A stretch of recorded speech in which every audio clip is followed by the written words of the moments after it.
Hello friends, if you are new here, welcome. My name is Victoria and this is Time and Tenderness. Are you anxious about the rising cost of living these days? Many families nowadays are struggling to make ends meet, and it seems like the dream of home ownership, raising a family, and surviving on one income are just fleeting away. Now, I'm not a financial expert, so this video isn't going to be getting into the nitty-gritty of finances, but these are just some points that have helped me and my family in this ever-changing atmosphere. In this video, I will be going over 5 tips that helped me and my family cope with the ever-changing cost of living. Tip number 1.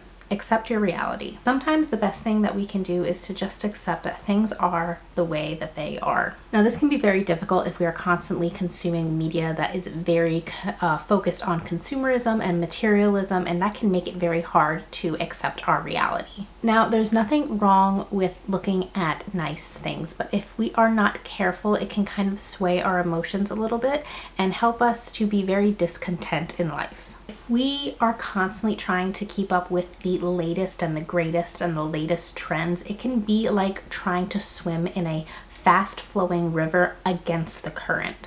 We have to be realistic about what we as individuals or what we as a family can realistically afford. When we have a realistic view of things, it can help us, 1, stay calm and think clearly when it comes to making decisions. 2, avoid unwise practices such as impulse purchases, ignoring bills, or taking out new lines of credit. 3, it helps us to avoid arguments with family members. And 4, helps us identify new ways we can cope and adjust. Adjusting and adapting is the biggest way that you can accept your reality. Sometimes when prices of things are high, we might need to reduce our spending. This goes back to the analogy of trying to swim against the current of a fast-flowing river. We might need to ask ourselves some hard questions like, are we trying to maintain a lifestyle that we can actually afford? And this can be a very hard adjustment for people with children. As parents, we want to provide the best of the best for our children when it comes to material things. Material things, however, are not always necessary. What children really need is love, time, and attention. So we shouldn't try and break our backs going into debt over unnecessary gadgets, experiences, or toys. Tip number 2, manage your funds wisely. If you're not managing your money, your finances can easily snowball into an out of control avalanche. And once that avalanche starts, it can be very difficult to stop it and pull yourself out of it. That is why it is important to live within your means. By doing this, you are more likely to feel a lot more in control of your financial situation.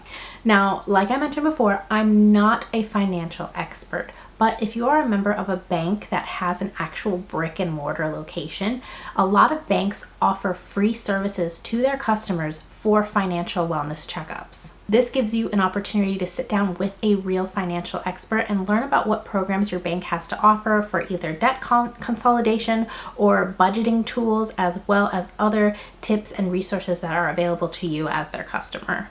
A practical tip that has helped me over the years, which I know it is getting harder and harder to do these days in our digital era, but it is to try and use cash where you can. It's easy to just swipe a credit card or a debit card and lose track of just how much you're spending, but if you have actual physical cash with you, you can see exactly what's going out. Tip number 3, be content. Now, once you've accepted your reality, started to manage your funds, you're going to need to learn how to be content. And this can be hard. This means learning to be satisfied with what you already have. Psychologists often note that people who are content tend to have a more positive outlook on life. And this means you're not trying to keep up with the Joneses. When you are content, you have less stress, and this makes a lot of sense because if you're always trying to keep up with the latest trends and keep up a standard so that you look good for other people, you are going to be stressed out because you're always going to be worried about what other people think, when really the only person that matters is you and your comfort level. Other people's perception of us means very little if we ourselves are unhappy. The wise words of the notorious B.I.G. come to mind when he said, "Mo money, mo problems."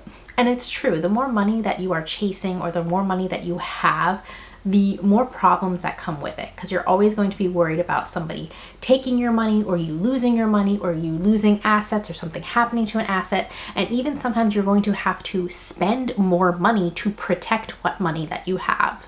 We might look at the lavish lives of the ultra wealthy and think that they have it super easy, but what we don't see is everything behind the scenes of what they have to do to keep themselves safe when they get into that position. So how do we practically practice contentment? Well, we're going to stop making comparisons. We're going to stop making comparisons of ourselves to our neighbors and to our friends, because honestly, we have no idea what their financial situation looks like. A lot of people are living paycheck to paycheck, and they are hiding it behind bills and credit and loans. We can also work on being grateful, because you worked hard for what you do have and what you have been able to accomplish so far. So be grateful for that. Give yourself a pat on the back for working as hard as you are. Being grateful for those things is the biggest compliment to yourself. Tip number 4, be generous. Now, this might not make any sense to you right now. You might be wondering to yourself, oh my gosh, how can I be generous when I already have so little?